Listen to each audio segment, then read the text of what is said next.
record. Yeah, there we go. So this is the Boston AWS meetup on March 24th, 2020, no, 2022.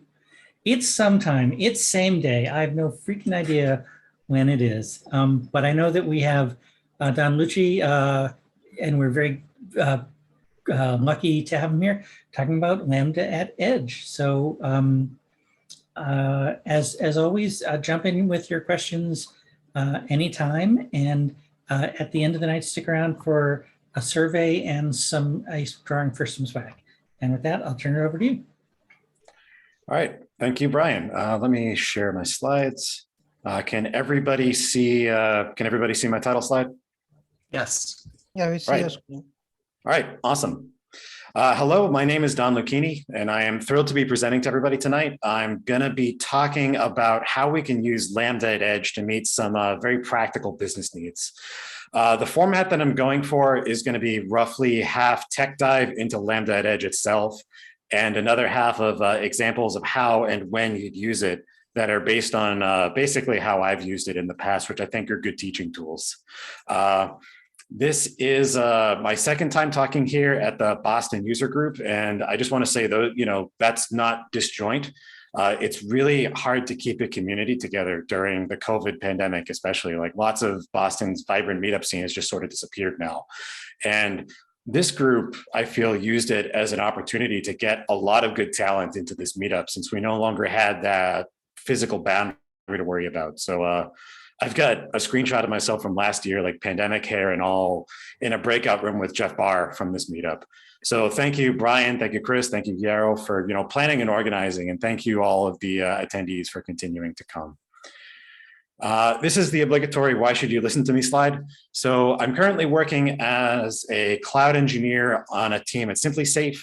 We're a Boston-based home security firm. We make alarm systems, we make cameras, we sell peace of mind. I've been deploying in AWS for about 10 years now, give or take.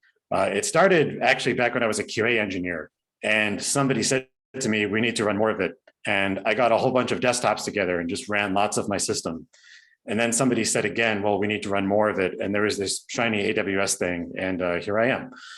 So when I'm not in engineer mode, I have a black belt in karate. I love hiking. I love radio. I love classic cars. And sometimes I build a Kubernetes cluster in my basement for fun because normal people do that. I also hate slides. Usually I'd give a talk like this with a whole bunch of live examples. Maybe I do some live coding, and I do these things in AWS, especially because at most the demonstrations are just a few lines of code. But if any of you have used CloudFront before, you know that touching CloudFront is really slow. Your deploys have to go touch all of their points of presence around the globe. And that's not really feasible for demoing LambdaAtEdge unless you guys want to be, sitting here all night. It takes, like I said, like 10 minutes to deploy CloudFront, and therefore it takes 10 minutes to change a LambdaAtEdge function attached to a CloudFront distribution. So I had to resort to slides instead. Please bear with me. First of all, what is LambdaAtEdge? I'm going to assume everybody has at least a working knowledge of CloudFront and Lambda. For those who don't, just quickly, CloudFront is AWS's content delivery network. It's a way for me to say, I have this static content. I want it to be served out nice and fast from all of these, 1,000+ locations to my customers. And Lambda is a way that we can run code in an event-driven model without having to run servers to do it. LambdaAtEdge functions aren't substantially different from regular Lambda functions. You design them the same way, you deploy them the same way, you can rationalize about that event-driven pattern the same way. But there are some gotchas, and I'm going to talk about those later as well. I'm going to read you the description straight off of Amazon's website, because for once, it's actually strangely correct and not full of marketing speak like so many of the other services are. As they describe it, LambdaAtEdge is a feature of Amazon CloudFront that lets you, that lets you run code closer to users of your application, which improves performance and reduces latency. But what that really means is LambdaAtEdge lets us run app code on a CDN, which is cool in and of itself.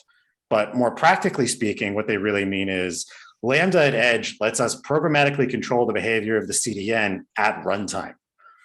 So have you ever been confronted with a problem like this could be a fully static site except for, or we can't do that because it would really hurt our cache ratio and it would deliver all of our traffic all the way back to the app. LambdaAtEdge might be what you're looking for to solve some of those problems. Here are a couple of concrete examples that we'll go over later on. These are all things that we've done at SimpliSafe, and as John, we became— can I just Go add ahead. one quick question? Yeah, Can you go back to your slide back? One back? sure. No, I think it's the next one. Sorry. This one here. Yeah, when you say it runs an app, so the container is on the point of presence. That's what you're saying? So I'm not Lambda going to say Edge? container, and there's a very specific reason for that I'm going to get to later on. But right. yes, LambdaAtEdge code actually does run at the, like as its name suggests, at the edge. So if there are, I think there are about 2,500 points of presence for CloudFront is the number that I remember. That actually does mean that there are 2,500 different edges that your code is executing on automatically. And you don't have to really do anything to think of, or you don't have to think about anything additional to make that happen. So do we have to pay extra money for that? The pricing is different from regular CloudFront. It's pretty reasonable, unless you have a, I would say, extremely high visit rate site. And there are some ways to get that down, which I'll also get into, because you can run code at different stages. I promise this will make more sense later on. Okay, fine. But I don't want to interrupt you. Why don't okay. Yeah, but yeah, feel free to, just disrupt me as I go, or put things in the chat. I fully mean for this to be kind of an interactive thing. So by all means, yeah, just feel free to ask questions. That's what this is all about. Okay, was I here? No, I was here. Okay. So again, these are all things that we did as we became more comfortable using LambdaAtEdge. And these are some ones that I selected because they're a good intersection of practical usefulness and teaching tools. First off was CSP headers. If you don't know what they are, stay tuned. I'll discuss that shortly. If you do know what they are, you know how these things are painful to get updated company-wide. And maybe we want an audit process for those, but we don't want to have to be the go-between for the folks doing the audit, like an SRE team, and the teams who are actually making the changes. And we can give those teams a nice way to roll that out consistently to all of our edges, to all of our basically subdomains of our app, if that's how we're implementing it, without actually redeploying all of the apps underneath it. Another one is maybe we want to cache things differently, whether or not you're logged in. Like maybe your CSS can always be cached, but your rendered HTML can't. CloudFront doesn't have a way to specify that out of the box unless the CDN becomes a leaky abstraction. And we have to tell our app to serve different paths to logged in users and non-logged in users. And that's generally not great, but with LambdaAtEdge, we can fix that by moving that abstraction back out to the CDN. Don, can I ask you a question about that specific case? Because I'll say I'm using CloudFront for my Amanda skill, because I'm not going to say that other word. And is there a way in CloudFront to tell why a caching was invalidated, or why a miss happened? That is a good question. I don't know that you can log, so you can get access logs off of a CloudFront distribution and they stream into Kinesis. From Kinesis, typically, like I just have them stream straight into S3 for persistence. I would assume that you could, if your site is high traffic enough, look at that and say, well, this was a cache hit, this was a cache miss. And my cache policy says like I have a default cache longevity, or what's the word I'm looking for? Cache TTL of like 6 hours. So if you were to look in your logs and say the delta between the last request and the current request is 6 hours or greater, then I can make that distinction. I don't know if there's a great way to otherwise. Okay, because I've got some really static content where my TTL is 30 days, and some of them I'm getting 95%, which is awesome, and some of them are like 80%, and I'm like, why? But anyway, sorry, side comment, just go CloudFront. So there are So I had a similar issue, and there are pretty interesting reports that you can look at in the CloudFront console that say, like, I think the what is it called? It's not popular objects. I think it is. I don't know. It is popular objects. Well, Yeah. that's one of them. That's not the one I'm thinking of. Okay. I don't remember the name of it, but it will tell you like what are your min, max, average, and standard deviation for like each and every route on your CDN. Okay. And that's, I think, an example of how I ended up using that was to say, like, why is it that this random thing called /Yahoo is like effectively cache hit ratio of 2%, and it's that it captures your search query as you come out of a search engine, and everybody's searching for different things. Cool. Thank you. Yeah. All right. The last thing that I'll touch on, and this is kind of the big tie together moment for this talk, is how we can use all of the functionality of LambdaAtEdge to run a whole platform A/B test. And that would be, say, where I do an HTTP request on / and LambdaAtEdge figures out whether I go to my old platform or my new platform. So that's probably the coolest way that we've used it so far. Can it do it on user basis, or what's the criteria to switch A or B? Can I ask you to table that question, because I am going to answer that? Okay. Cool. Thank you. All right. CloudFront has 4 stages that we can hook. It's really rare that you're going to need all 4, but the example at the end does use all 4, which is why I used it. And I'm really going to hammer on these stages because knowing what they do is kind of the single most critical piece of using LambdaAtEdge. If you don't understand these 4 stages, you're probably going to be doing something either wrong or something very expensive. Viewer requests happen every time there's a request out to the CDN. It's basically the act of somebody making a request in their browser. Origin requests happen on cache misses. So every time the CDN reaches out to your app. That distinction is important. I'll get to that in a second.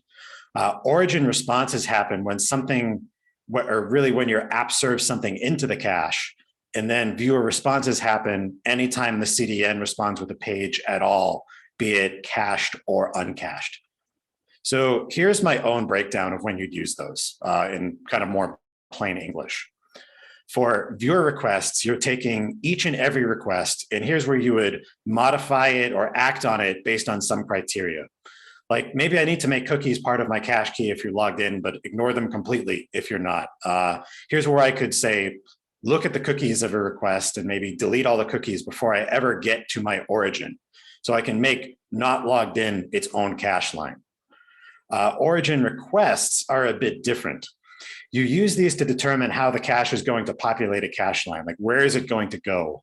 It's going to get that unique combination of all of your cache keys and figure out how to fill that cache line with data. The no-op implementation of one of these is basically just what CloudFront does. It's come in with a path, go to whichever origin my cache behavior for that path says to, passing all the things that my cache policy says to pass. That's what CloudFront does out of the box. So here we can do things like change the file to be served. Like we could add /index.html if I request / for a directory. Or I could even flat out select a different origin to route to if I wanted to do that. An important thing, and this is where I kind of get into some gotchas, if you already have viewer request hooked, can't you just do all of that there? The answer is no, you cannot. You will have a totally valid Lambda function, not a valid LambdaAtEdge function, but you will have a valid Lambda function. And Lambda will show it executing successfully, but CloudFront will throw you back an error and you'll have basically a lot of sadness as you debug why it's doing that. Because your logs say, oh, it worked fine. Next up, we have origin response lambdas. These are where you can edit the response from the server because now you actually have a response from the server, but really only for the bits which aren't visitor specific, because what changes you make here are going to get preserved into your cache. So for instance, you can't set a user cookie here. Otherwise, all users are going to see that one user specific cookie that you set when the first person came in, and they're going to see that until the cache is cleared. This is a good place, though, to set, for instance, browser cache headers. I don't have an example of this, but if you're deploying a static site to S3 and you want to use the S3 native origins, I actually think LambdaAtEdge is the only way to do this. You can fake it if you use the S3 HTTP origins and you use metadata, but that's not the subject of this talk, so I'm not going to cover it. Finally, we've got viewer response. This is where you can set that user cookie because this, again, runs on every request. Now, in general, you want to try and use the origin stages wherever your problem allows you to, because these help you to continue to, at all reap the benefits of having a CDN. Your code is only executed on cache misses, so you're paying a lot less, and you're not adding any latency just to running code anytime somebody requests your page. But occasionally, your problem is going to require the viewer stages because you need to be reactive to something on that per visitor basis. That's okay. Lambda is still pretty cheap, and you're probably not going to make a function that takes more than a millisecond or two to run anyway. That's if you're doing something more than that, you might want to consider not using LambdaAtEdge. I've just thrown a lot at you, so it's time for a quiz to make sure that everybody is paying attention. If I have a badly behaved app that responds 200 OK with an empty response body, what stage do I want to hook to change that into a 204 no content? This is open to everybody. Somebody just scream at me. Anybody? Server response? Origin response. Close enough. Because in the two request stages, you don't even have a response yet. So there's no response to edit. And while you could do this at viewer response, you might as well at least cache your changes too, because that response body is going to be blank. Well, I guess that's actually not a good example because it might be blank if you're, based on some combination of like, maybe like your cookies, maybe it might be blank or not. So again, it's based on your use case. I would suggest starting with origin response for this, unless you know that your app responds differently on a per visitor basis in this case. Okay, there are a couple of kind of big gotchas to LambdaAtEdge that I want to point out. First of all, your Lambdas have to be deployed in US East 1, and that's true even if you don't intend to do anything else in US East 1. US East 1, it turns out, is the control plane for CloudFront. So when you go up to the region selector and hit global, you're actually, when you hit CloudFront, you're just going to US East 1. That doesn't mean your edge will go down if US East 1 is down, because like I was saying earlier, your code does go to all of those few thousand CloudFront points of presence. But it does mean that if US East 1 is down, you are not going to be able to deploy your Lambdas. We found that out the hard way a couple of weeks ago.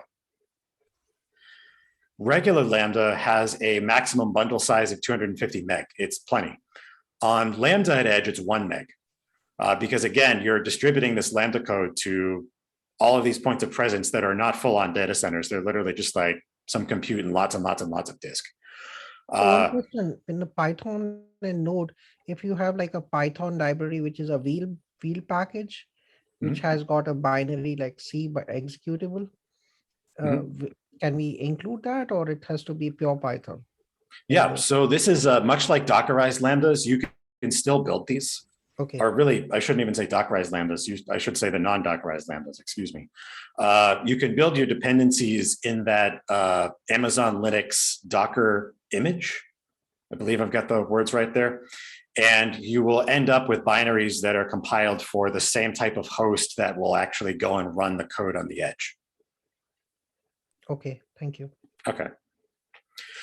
So like you were saying, this might be bad if you want to include native dependencies, because native dependencies can be kind of big sometimes. Third-party SDKs, you might have a use case where you want to include them in your LambdaAtEdge functions, but they include all this code that you'll never use, and because of that, they just happen to be more than 1 meg. That will shut you down very quickly. Something I won't go into, but that I did look into once. I never did this. I just thought I would have to do it. Have you ever heard of UPX, the Universal Packer, no, the Ultimate Packer for executables? It's basically a binary compressor. You can run, and I did verify that this works on LambdaAtEdge.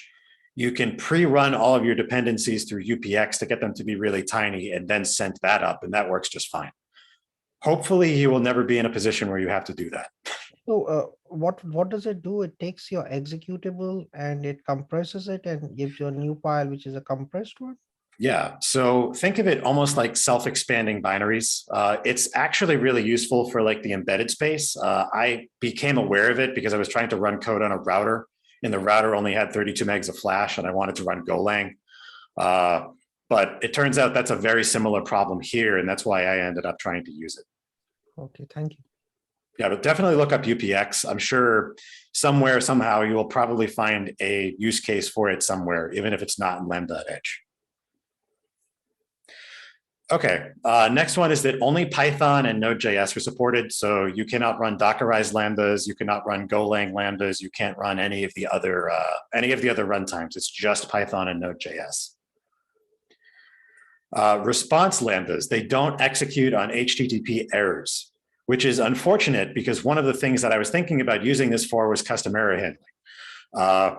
If for some reason simplysafe.com returns you a 500, right now we have this thing called the fireplace that gives you next to no context on what the error was. And I figured, maybe I can do something a little bit more meaningful with LambdaAtEdge. No, you cannot.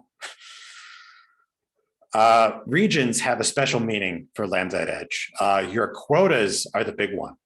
Your quotas are going to be evaluated in the geographically closest region to the point of presence where the request is happening. So if, for instance, I have a visitor in Cape Town, Africa, they are going to get throttled through AF South 1. And if you don't have monitoring in AF South 1, you're not going to know it. The same goes for your CloudWatch logs. Lambda, or just like regular Lambda, LambdaAtEdge functions log the CloudWatch logs, but in the geographically closest region to the request. So you're going to end up with logs in every region. And unless you're using some tool that is not the CloudWatch logs console or API, you're going to have to figure out how to join them across regions. And that's kind of a pain. And there are also a bunch of features of Lambda that just aren't supported, which is kind of why I wish they didn't call this thing Lambda. Like you can't use layers, you can't use environment variables, and you can't use aliases like $latest when you're saying what rev to deploy. And that can make, like all of those things can kind of make ongoing development and maintenance a pain, because now you have to have environment specific Lambdas, or you have to have pre-baked values for every environment. This isn't even an exhaustive list. It's just things I personally have hit and or read in the docs. So be warned, you might find some of these as you're doing it, or as you're trying to build out LambdaAtEdge.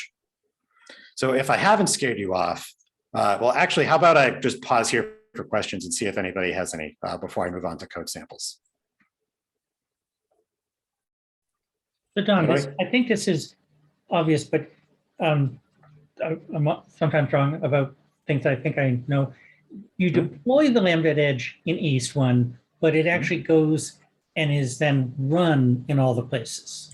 Right. So what ends up happening is you deploy in US East 1 and you tell CloudFront, I want that Lambda in US East 1. And the reason the deploy takes like 10 minutes or so is it's taking that Lambda code out of US East 1 and copy pasting it into all of these different points of presence. Yeah, so speaking of deployments, if you try to do this with like Terraform or any, mainly Terraform, because it takes so long to create and it's really hard to destroy, you may run into sketchiness when you try to create and destroy this with Terraform. Yeah, that's actually a very good point. I've run into that as well. I do my Lambda deploys and my CloudFront deploys with Terraform. It works, but it is not something that happens very quickly. Typical deploy process for one of these Lambdas is almost 30 minutes. It's not, this isn't a thing that you can rapidly iterate on. Part of that was, I had the native dependencies, so I had to do builds inside of Docker. I had to do some special mangling to get them down to the 1 meg size. And then I had to just kind of eat the 10 minutes, deploy to stage, do a automated test, 10 minutes, deploy to prod, do another automated test.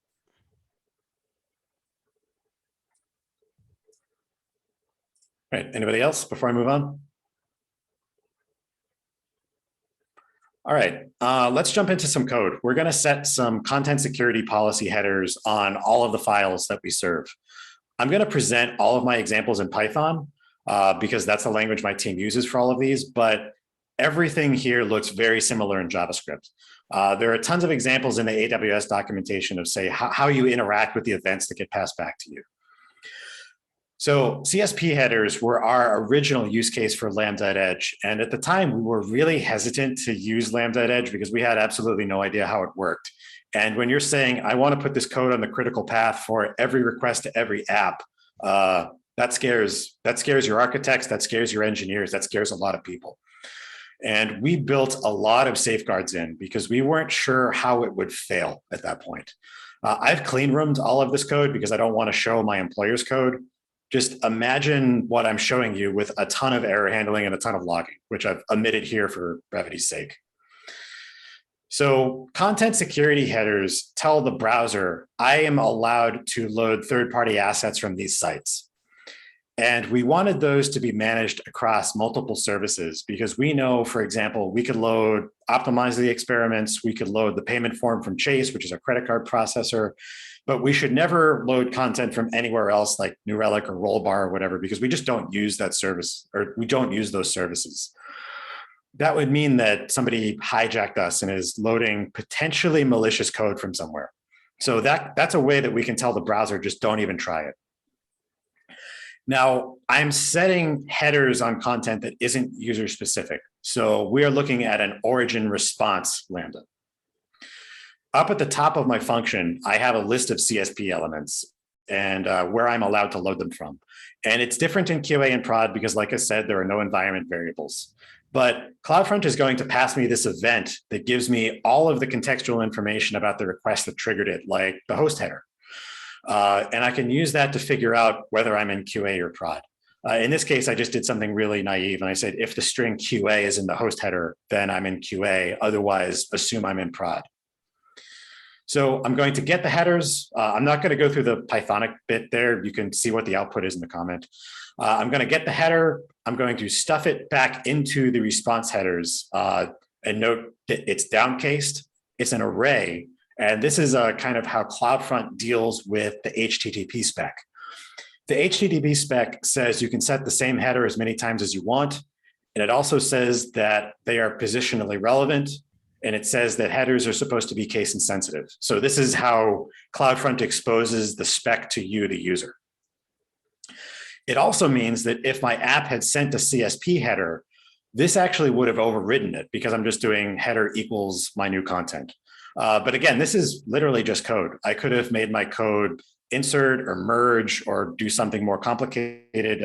Doesn't matter. It's all up to you. It's just Python. And that's really it. So now I have a Lambda function. I'm going to go deploy a Lambda function. I'm going to point it at that handle event method. I'm going to configure CloudFront to have an origin response Lambda pointed at this new Lambda that I've created. And now I've got CSP headers in my app. This is really cool because now I can reuse this function across like 10 different distributions. Maybe I've got service A.mycompany.com and service B.mycompany.com, and I want the SREs to just update this in one place. They can update that one function, really just in this case, lines 1 through 20, to do that everywhere. They don't even need to touch the code. And they can deploy a new rev of the Lambda function and everything just gets it automatically. So does anybody have any questions on this example? All right. So let's move on to a strangely shorter one. I want to cache by logged in user, and I want to have a separate cache line for anybody who's not logged in. That was our next use case. We, at this point, had a bit of an idea how LambdaAtEdge worked, and we had some, I guess you could call it trouble with our cache hit ratio. It was lower than we would have liked it. The trouble was we had to have it that way because if you were logged in, you were served totally different looking HTML based on all these cookies that were in your cache key. And if you weren't logged in, you would always see the same thing every time. And we didn't need to send all of that traffic to the app. But our cache hit ratio was suffering anyway, because even if you weren't logged in, you could still have different combinations of all of those cookies. your cache key was unique on a per user basis, which is really bad. So we said one day, hey, I bet we can solve that with LambdaAtEdge.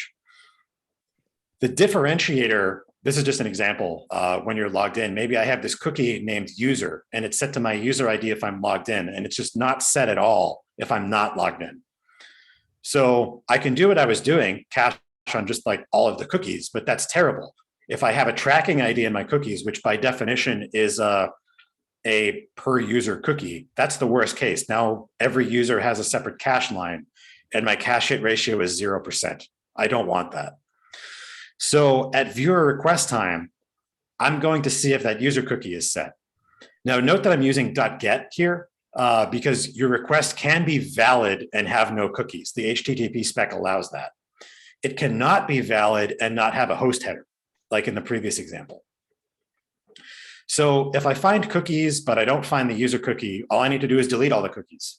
The client still has all of their cookies because I had not affected any change on the client. But coming into CloudFront, I have a cache line that looks like it has no cookies. And it just so happens that that cache line is now shared by all of the non-logged in users. And that makes my cache ratio very happy. So can anybody tell me, again, I really want to drill the stages thing. Why did I run this at viewer request time?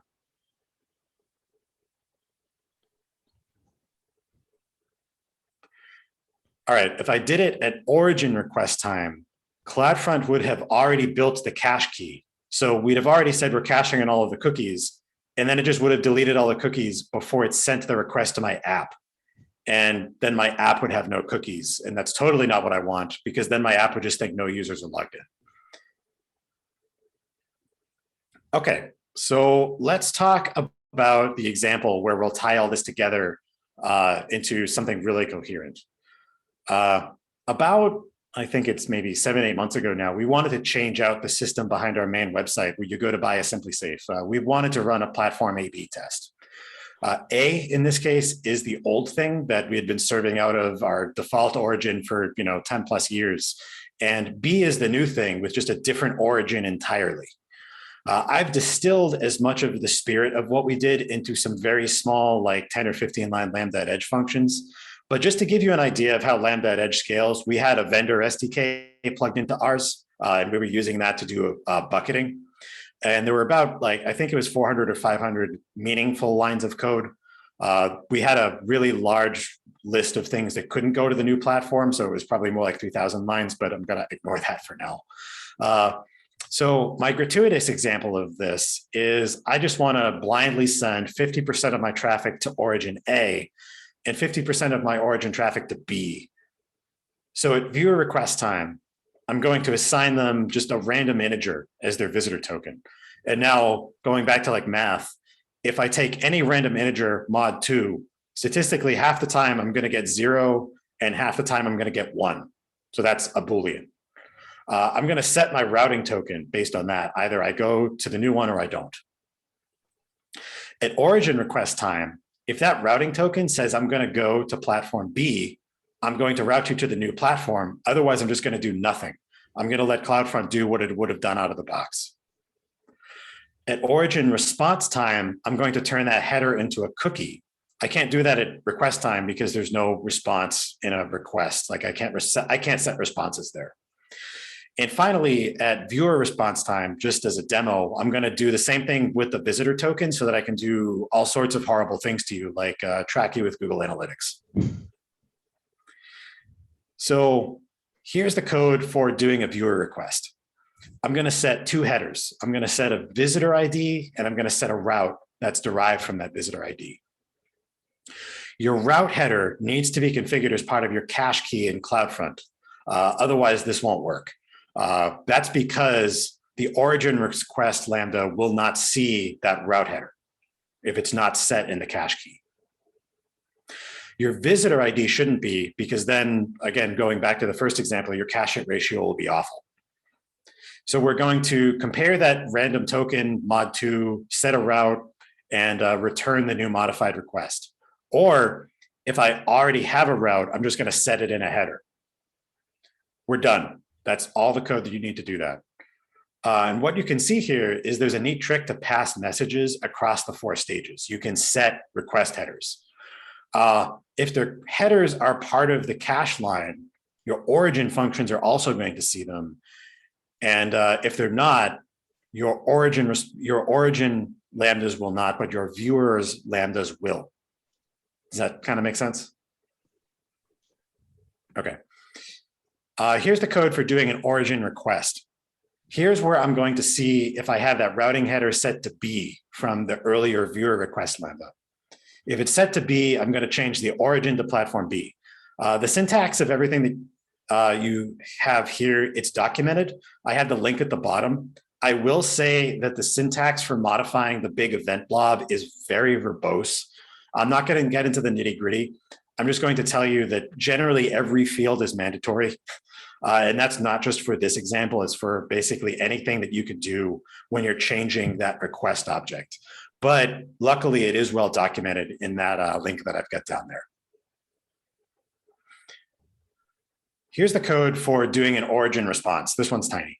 I'm just going to set that routing cookie based on the header I set earlier. And this makes sure that when I come back through this thing, say to get like images and CSS and all of that, or maybe to navigate to the next page, I'm going to the same place. Because it'd be really bad if I saw platform A and then B and then A again, like users don't like that. And it would be even worse if I sent a request for platform A's assets to platform B. Because like, what if I load /a.png on platform A, but /b.png on platform B? I'm just going to get like a 404 not found for the big banner at the top of my site if I do that. I am going to point out that this is a very naive way of doing this. Browsers don't play nice with the specs sometimes. I'm specifically looking at Internet Explorer. So for completeness' sake, you might have to get creative with things like your refer header, your accept header. I didn't reproduce all that here because I just didn't feel like clean rooming all that code.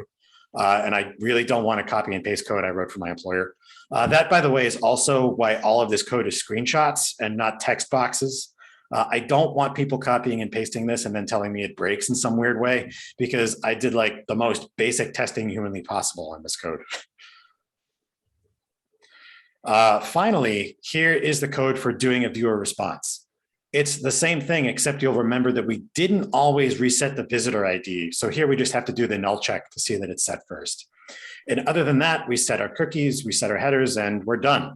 That is my full platform A/B test in less than 100 lines of code on LambdaAtEdge. Does anybody have any questions on the implementation of that? So I have a question here. Suppose I have a DynamoDB global table, right? And this Lambda and Edge needs to get some values based on the browser input. So how will the caching work in that case? So, sorry, go ahead. Yeah, that's the distinction between your app and your edge code. Your app might very well be Lambdas running under API gateway, but API gateways are a per region construct. LambdaAtEdge functions are not a per region construct. So your app code might be doing a lookup out of DynamoDB or an insert into DynamoDB. You technically could implement the whole thing in LambdaAtEdge if you wanted. That I think would be a little bit problematic. And I say that because you're taking your edge code and making it depend on a single AWS region.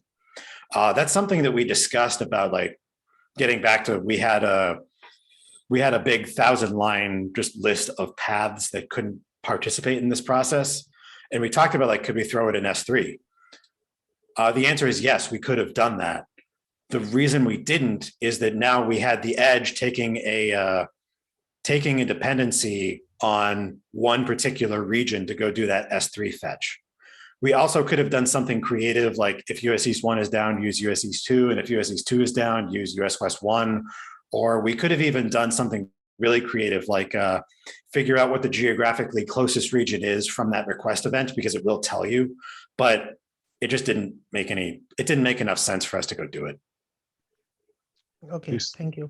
This limit of 1 meg, does the image that runs Python, does it have like Bodo 3 pre-installed, or do you have to calculate like Bodo 3 library size to this 1 meg? Yeah, what are the libraries that are included? It's the same libraries that are included with normal Lambda. I don't Okay. remember off the top of my head what they are. Yeah, Boto 3 is part of the standard Mori. You don't need to make it Yeah. part of your package Got- in standard Yeah, Lambda. it's kind of odd to rationalize about because in some ways it's Lambda and in some ways it's not Lambda. So it's a perfectly valid question because you don't know how much Lambda it is. Right. Yeah. Okay. Thank you. Yep. Hey, Don, I don't know if you're gonna speak about this later, but given the questions that were just asked, how does execution time factor into all of this? there are limitations on execution time. I don't know what they are on the top of my head. I do know that I had like when we first rolled this out, especially for the A/B test, we were kind of hyper aware of how much overhead it was adding. It was tiny. We had all 4 of those lambdas. They would execute in about 4 milliseconds, like 4 milliseconds total, not 4 milliseconds. Yeah, not 4 milliseconds each, and that's for a cache miss. So you were eating the origin request and origin response as well. More often than not, it was just viewer request and viewer response. So therefore about 2 milliseconds. And unless you have an incredibly fast app, that's kind of just noise. Thanks. It is worth noting that there are restrictions on execution time and they are much shorter than the execution time for normal Lambda. So you can't have, like this is actually another thing, and it's not specific to LambdaAtEdge, but it's specific to CloudFront. You cannot have a request going through CloudFront that's more than 30 seconds long. Otherwise, CloudFront will just say, nope, done.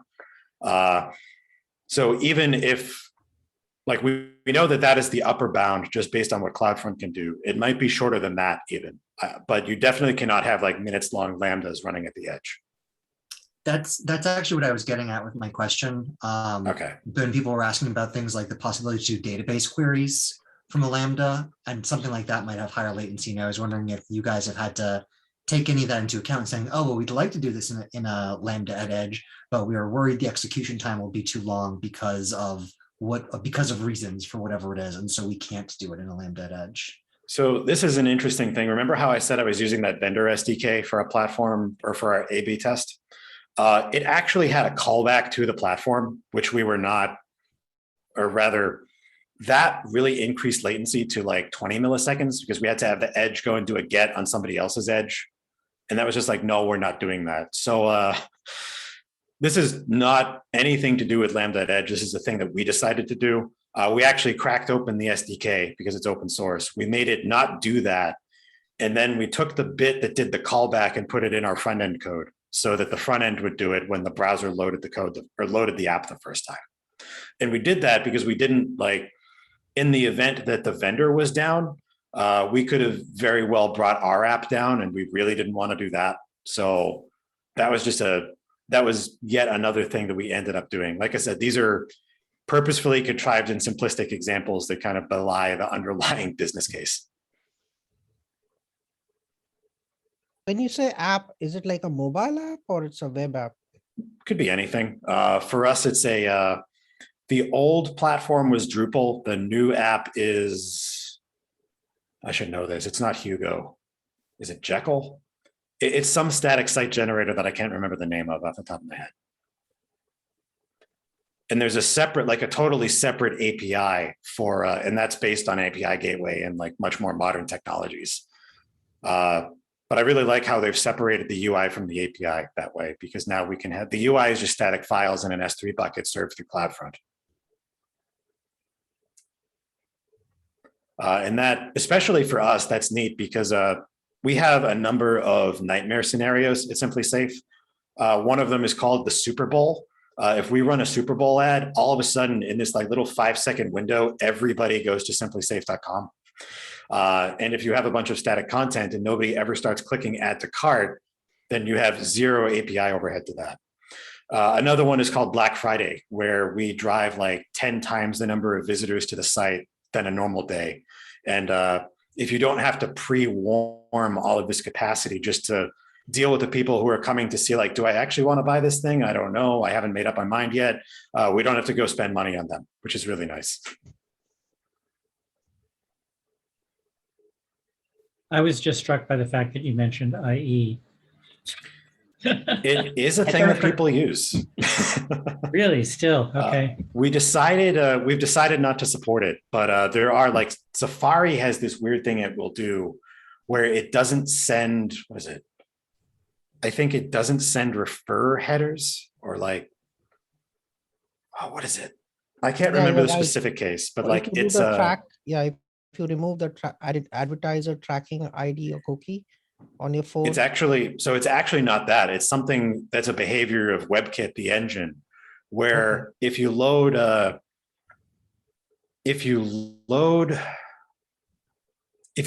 image from CSS or you load content from JavaScript, the refer is not the HTML page. The refer is the CSS document, or the refer is the JavaScript that executed the statement, which is not very useful.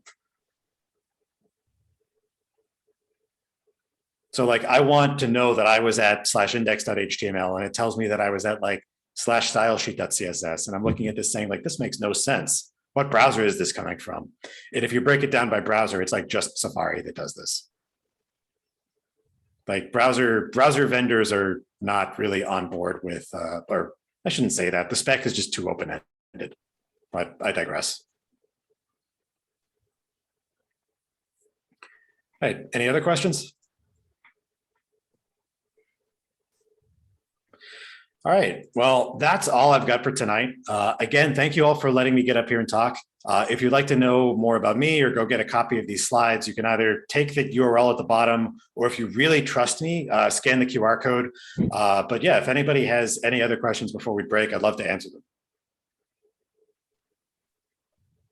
And before anybody, I'm just going to jump in and say, I'm going to post the survey question, and then we're going to have trivia for swag.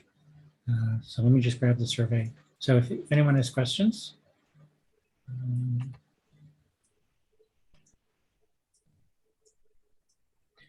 Yeah, but I really like that people did like jump in and ask questions as they had them. That's how I was intending to use this time. So thank everybody who asked a question. Thank you. Thank you. Great, Presto.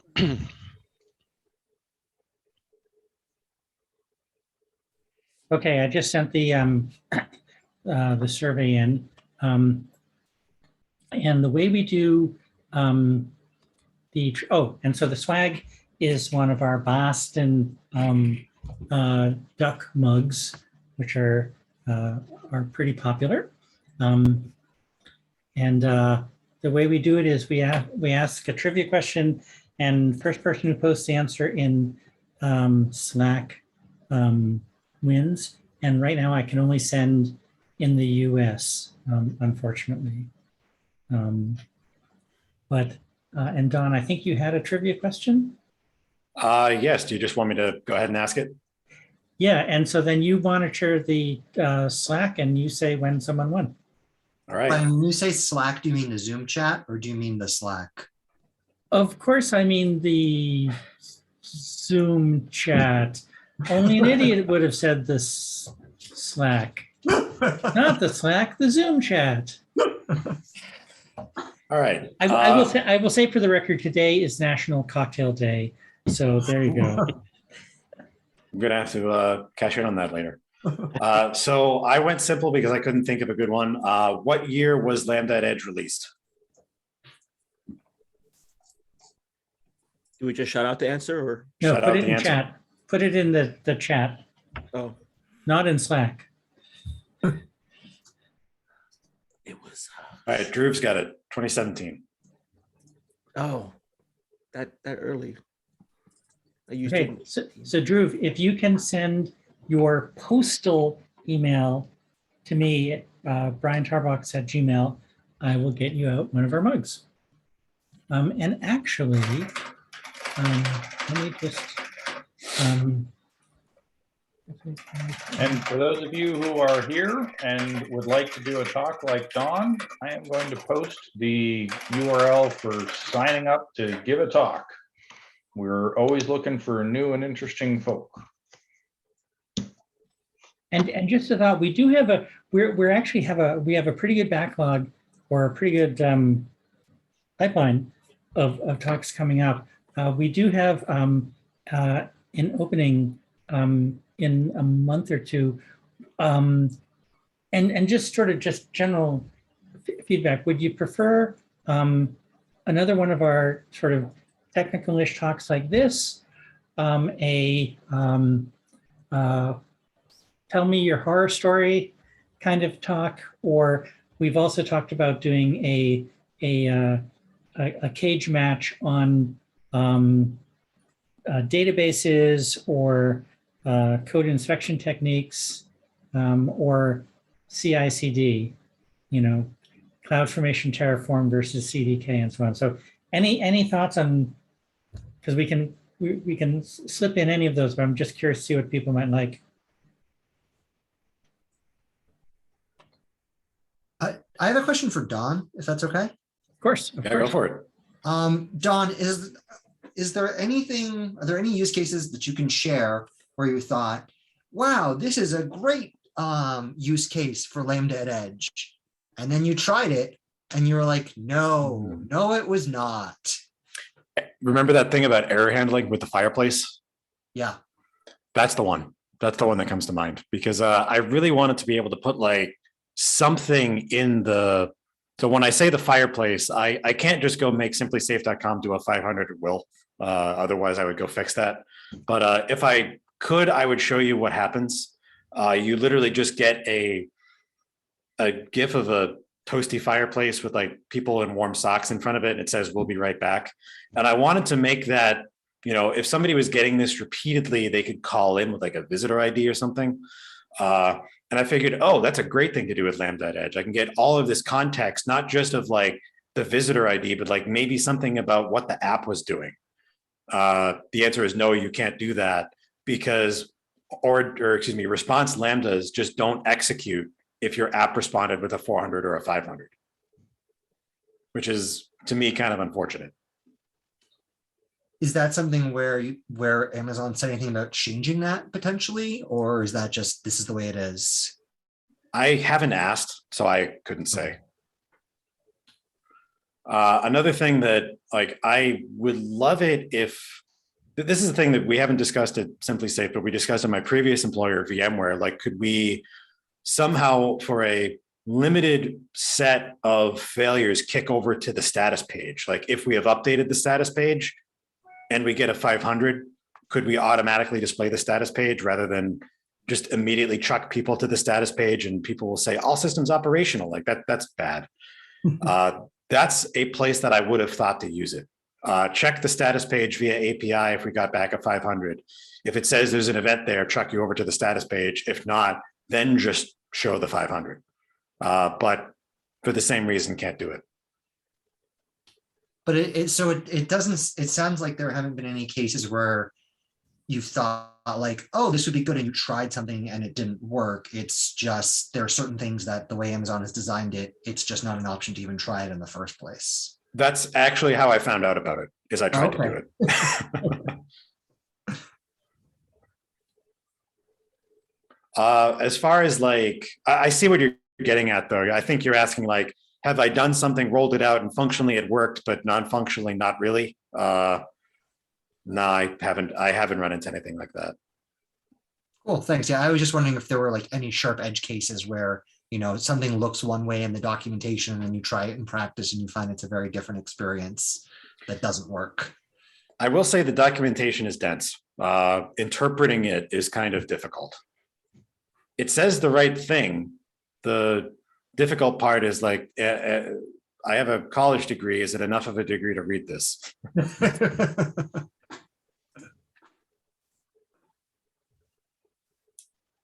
But this is fascinating. I'll say I haven't used LambdaAtEdge, but I've been, for my Alexa skill, moved to having regional lambdas and CloudFront, and for my static and regional replication of S3 for my dynamic content, and I've seen the response time go way down. It's really dramatic. So I may have to play with this. Any other questions? Okay, It looks like Yarrow and Brian posted end of talk surveys that have different links. Am I correct about that? I think it's the same. No, I'm posting a link to sign up to give a talk, and Brian is posting a link for the survey. Okay, what was this link you posted at 1852 that I thought was the post meetup feedback? No, sorry, that's the sign up, and that's why I posted it again. Never with mind, a sorry. description. Right. And I'll say again, you know, we're open to lots of different formats. You know, especially, you know, if you are or know someone who's, you know, new, one of the things we want to do is be as inclusive as possible. So I would love to have, you know, a 5-minute talk from someone who just graduated and, you know, just learned, hey, there's this cloud thing. You know, I would love that kind of talk, because we want to be an inclusive, you know, community. As Don said, we've worked really hard the last couple of years. And so inclusion is our whole gig. So if you have junior colleagues, please, I mean, we're a very accepting, open group. And I keep saying to people, you tell us for 5 minutes how you started your journey, and you get to put, I gave a presentation at the world's best user group on your resume. You know, it's a pretty big bang for the buck.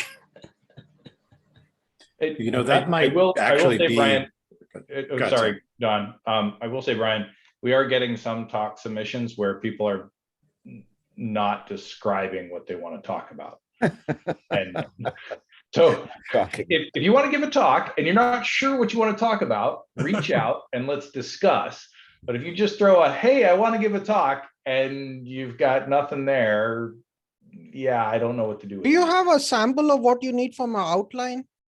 Maybe you can post that in the Slack so people can, you know, what's the minimum you need for an outline to consider for a talk? The form is pretty explicit. It gives you pretty good direction on what we're looking for. And I mean, you can look at what Don did tonight, right? I mean, Yeah. I mean, You don't have to have a slide deck. We're just looking for a halfway decent description of what you will talk about. Right.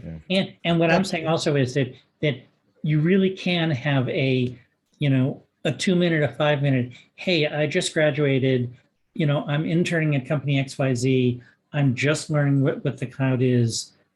We've all been there, you know, and we want to be inclusive and raise up, you know, the next gen of people, because we all get to work with each other more than once generally. And so it'd be nice to groom people in a nice environment. So that being said, Don, thank you so much. This is fascinating. I don't think I ever would have really considered using LambdaAtEdge. It's one of those, oh yeah, that's a technology out there. So thank you so much. And this is your second talk. I look forward to your next talks. Our talk in 2 weeks is? In 2 weeks is Why Serverless by David Soul. So one of our frequent attendees and active members is going to talk about why serverless. So if you know anyone who thinks serverless is terrible and really wants to be on EC2s, bring them, because that would be fun. I got thoughts. Okay. Yeah. No, that would be it. The interaction is great. So thank you all. This is a blast. Keep it up, and we will, as assuming the numbers keep going down, and you know we end up having actual summer at some point, we will endeavor to have an actual meeting in person. Though the price of admission may be a bottle of whiskey. Which we could then share. It could be a a whiskey tasting. Amazon whiskey tasting. So there you go. Okay. All right. Thanks everyone. Thanks, everyone. Thanks, everyone. Thanks, Have a good everyone. night. Don. Thank you.